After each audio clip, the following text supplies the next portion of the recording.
Lesson 6-3, we are finishing up our work on systems of equations, and remember, you already know two ways to solve a system of equations. One is to graph both lines and see where they meet.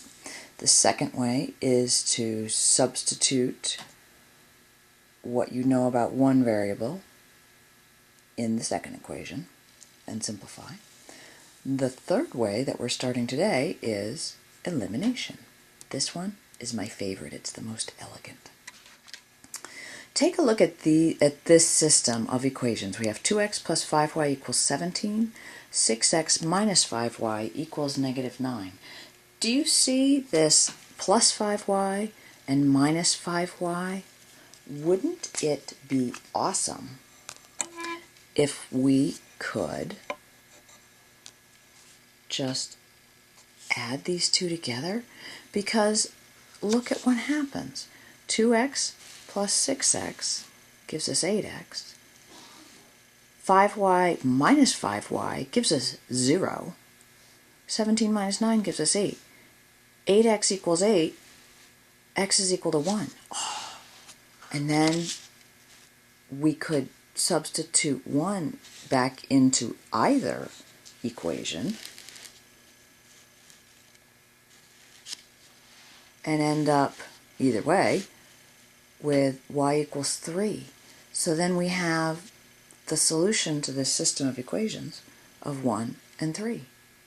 I like solving them that way. So the problem I just did was problem 1 on page 374, in case you want to look through the way the book wrote it out. Right now, try got it number 1, both A and B, on page 375, and I'll be here when you're finished. So for letter A, we've got, this could be closer. There we go. We've got 5x minus 6y equals negative 32. 3x plus 6y equals 48. So at this point, hopefully you zeroed right in on, oh look, plus 6y and minus 6y. I could just add these two equations together, and then I'd end up with 8x equals 16, so x equals 2, and then you can substitute that 2 into either equation. I chose the first one. Whatever you chose, you should end up with y equals 7, but you're not quite done yet, because the solution to a system of equations is written like an ordered pair. Well done. Now try letter B. Same thing here. You wrote these two equations out, you lined them up nicely with the x terms above each other, the y terms above each other, and you realize that you have a plus 3x and a minus 3x. So if you just add these two equations together, you end up with negative 7y equals 14, so y equals negative 2. Take that negative 2, substitute it in either equation. I did the first one. And you end up with x equals negative 1. So your solution for the system of equations is negative 1, negative 2. Easy, easy. What if you have a system of equations that looks like this? You have a plus s equals 101, 2.5a plus s equals 164. Adding those two equations gives you 3.5a plus 2s equals 265. Not very helpful. But we've got an s and an s. What if you subtracted one equation from the other? You could certainly do that. That would get rid of those s's. But you have to figure out how you're going to subtract. The answer is like this. You are going to remember that when you subtract a full equation, you must distribute the minus sign.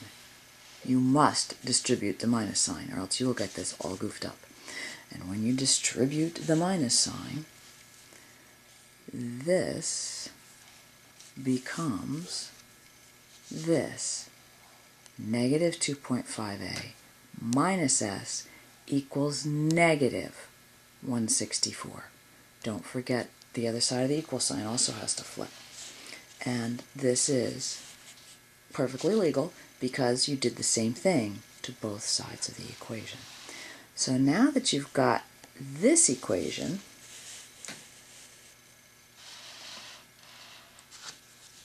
rewrite your equations, line them up. You end up with negative 1.5a equals negative 63. So a is equal to positive 42. Plug that 42 back in to either equation. S is going to be equal to 69. And because we're not dealing with x and y variables, we can't write it as an ordered pair. So you're done. Take a look at Got It number 2 on page 375. I think I'm going to go find my Rubik's Cube.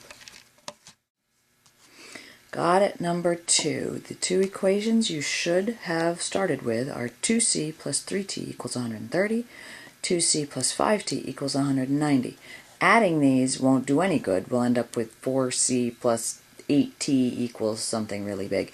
But we could subtract them, which means you're going to put a minus sign here and then distribute it. And this is what I do when I distribute. I turn that into a plus, and then I put the minus there, put the minus there, put the minus there. So now we have negative 2c minus 5t equals negative 190. Don't forget to flip the sign on the other side of the equal sign. Now, when you combine those two, you have negative 2t equals negative 60, so t equals 30. Substitute that 30 in. It should look something like this. And you have c equals 20. Again, we're not dealing with x and y, so you don't need to give me an ordered pair. So I made this video very short because I want you to get a chance to practice on solving these just this way before I add the next step. So your classwork for our next class will be page 378, 8 through 14 even, which is not very much. I'm also going to pull together a review sheet, which you will find in the file, you know, where I keep the check sheets, so that you get some practice solving systems by elimination.